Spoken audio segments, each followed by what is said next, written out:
Fala, meus amigos e amigas corintianos, uma ótima segunda-feira para vocês. Estou trazendo aqui mais um vídeo no canal com as últimas informações do Timão, que muda o seu foco após a derrota contra o Mirassol no Campeonato Brasileiro, vai focar suas forças na Copa Sul-Americana. Se inscreva no canal, deixa seu like, seu comentário e vamos para o vídeo. Falar do Corinthians, que foi derrotado pelo Mirassol, um jogo com muitas polêmicas, né? Eu vou trazer aqui Fernando Vidotto para trazer informações do Corinthians, que vai jogar pela Sul-Americana, ainda não desistiu da competição, só na quinta-feira, mas com aquela velha dor de cabeça de sempre, né? Pro Dorival montar o time, a defesa, né? Eu confesso para você que eu não faço ideia do que ele vai fazer, não. Que ele já tentaram de tudo e nada tá resolvendo, né, meu amigo? Bem-vindo a Taon. Essa é a grande questão, né, Joana? Boa tarde para você, boa tarde a todos. Porque a defesa tem dado trabalho para o Corinthians. Tava até olhando agora a tabela, né? O Corinthians tem 14 gols sofridos, é a segunda pior defesa do Brasileirão, empatado com o Sport, lanterna da competição. As duas equipes só sofreram menos gols que o Juventude, que levou 20. Nesse jogo, né, ele até foi com o Kaká, o Félix Torres, falou sobre isso depois da partida, de dar mais chances ao Félix Torres, mas é um dos trabalhos que ele está tendo aqui no CT Joaquim Grava, tentar fazer o Corinthians ter mais consistência defensiva. Certamente está na pauta, ele confirmou isso depois do jogo contra o Mirassol. O Corinthians saiu vencendo e depois levou a virada. O jogo que também ficou muito marcado por causa do pênalti perdido pelo Memphis Depay, bateu com o Cavadinho. O Dorival também falou que ia conversar com o jogador. E, por exemplo, o goleiro, né, Hugo Souza, deu uma entrevista forte, né, no final do jogo, em que disse que alguns jogadores precisam entender a história do Corinthians, falou que o time precisa virar o chip para voltar a apresentar um futebol muito melhor, para voltar a vencer. Isso é muito importante nessa semana, quinta-feira, como você disse, enfrenta o Racing do Uruguai, jogo em Montevidéu, e precisa vencer, porque se empatar ou perder, tem grandes chances de já não ter mais chances de classificação para a próxima fase, né? O Corinthians está em terceiro no grupo C, precisa ficar pelo menos em segundo lugar para ter chances aí de avançar na Copa Sul-Americana. E é uma semana realmente cheia, porque no domingo tem clássico contra o Santos, jogo na Arena Itaquera. O Santos não está num bom momento, mas Dorival trabalhando essa semana para tentar apaziguar, e um jogo decisivo na quinta-feira. Semana cheia para o Corinthians, torcedor ficar bem atento. Muitos torcedores chegando por aqui para tentar aquelas fotos. Aqui fora o clima está muito bom, os torcedores estão chegando para tentar autógrafos, uma foto com os jogadores, mas lá dentro muito trabalho, viu, Joana? Mas que bom que o clima tá bom com a torcida também, né? Porque não vai ajudar, né? Tem invasão, o pessoal protestando, né? O pessoal tenha paciência com esse começo de trabalho de Dorival Júnior como novo treinador. Obrigada, amigo, pelas informações. Fernando Vidotto acompanhando o dia do Corinthians, que tem a Sul-Americana essa semana. Falar de Mirassol 2, Corinthians 1. Com um detalhe, teve a cavadinha do Memphis Vessa. Derrota fora de casa. Tá aí o São Paulo na beira da crise aí com 9 pontos. O Corinthians tá com 10. Um ponto a mais do que o São Paulo. Vessa, só mandar um recado para você do Maurão da Fiel, que mora lá no meu prédio e que hoje estava indignado com o Memphis, enlouquecido, mas bravo mesmo, né? Uns pode bater um pênalti assim, quem joga no Corinthians. E mais, lembra do Pato, que no vestiário a coisa ficou ruim para ele? Duvido que tenha acontecido algo parecido com o Memphis no vestiário do Corinthians. Maurão, um abraço solidário a você. Meu time não se bate pênalti assim. Vessa, e aí? Mas aí que tá, é o que eu quero entender, porque me parece que dentro da torcida do Corinthians ninguém ligou muito pra isso aí. Tudo bem, perdeu, faz parte e tudo mais. O Memphis ainda conta com o apoio da Fiel. Maurão tá louco? Não.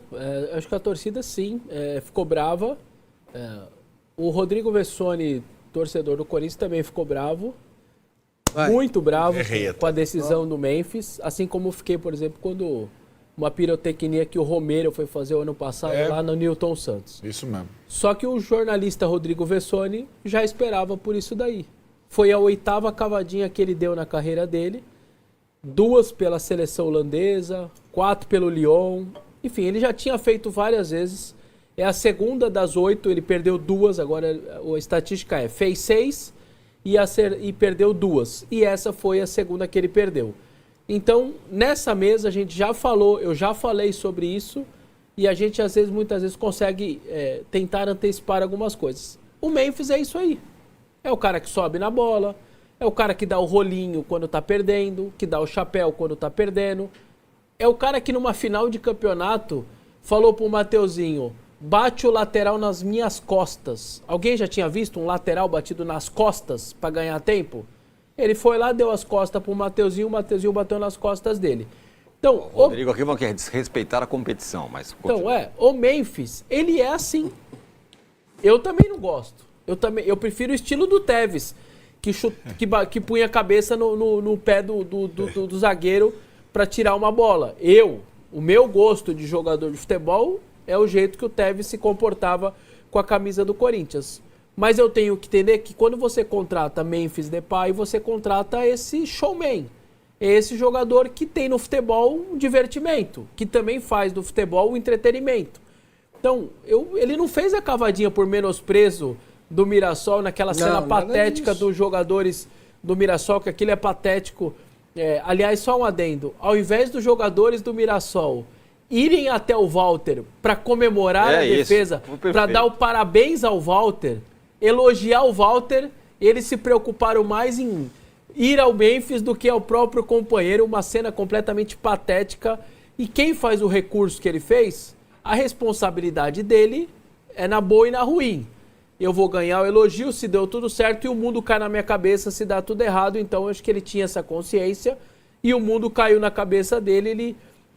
A única coisa que minimizou é que deu 2 minutos, ele bateu o escanteio, o Kaká fez 1-0, virou 1-0, que era o que o corintiano queria basicamente na primeira etapa. Então o gol do Kaká com a assistência dele, naquele momento, quando tá 1-0 e termina, vai pro intervalo, minimizou bem. Assim, você sentia na rede social, tava todo mundo destruindo ele, a hora que sai o gol, aquilo diminui. Só que a hora que toma virada, todo mundo vai lembrar de novo da cavadinha dele. Então, assim, o torcedor tem todo o direito de reclamar, o torcedor ficou pé da vida, eu também, repito, eu também fiquei, mas ele é assim.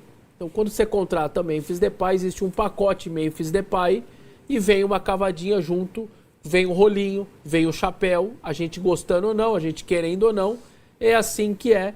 E você vai falar assim, Vessone, você acha que ele pode fazer de novo? Pode. Eu acho até que ele vai fazer de novo.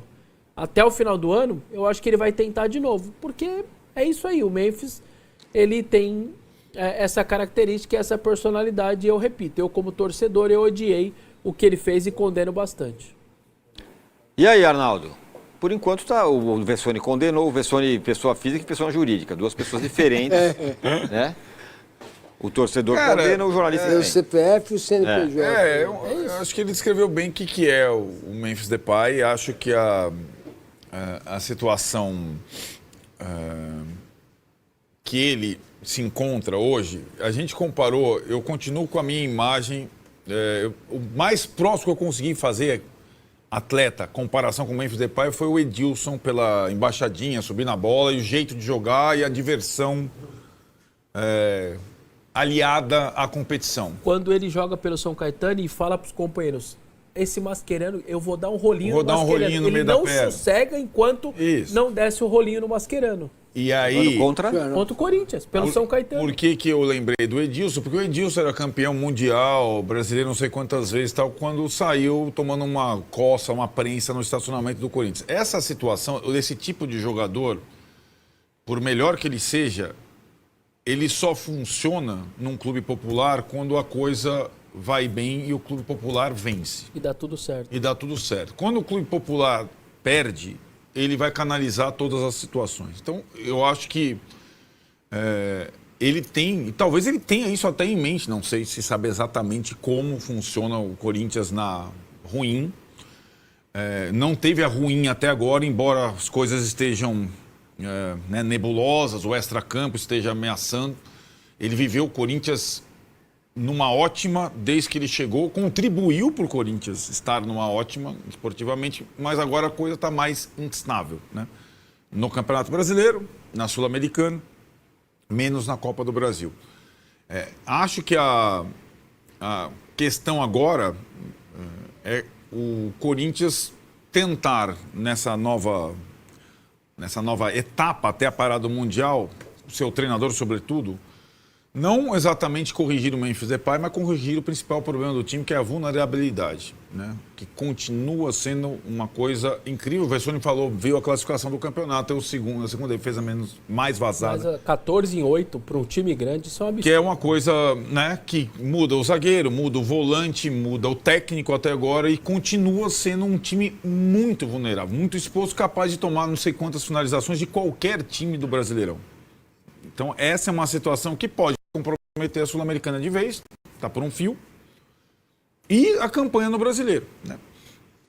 E o Memphis Depay, ele vai ter que lidar com situações como essa. Ele não, talvez, se o Yuri Alberto tivesse em campo, seria ele o batedor, talvez, mas vamos combinar que o 2025 do Memphis Depay já teve de tudo, inclusive tomar a camisa 10 e tal, um monte de... E ele está exposto, como a gente conversou aqui, a partir do momento em que o seu contrato é todo revelado, ele está exposto para a nação brasileira.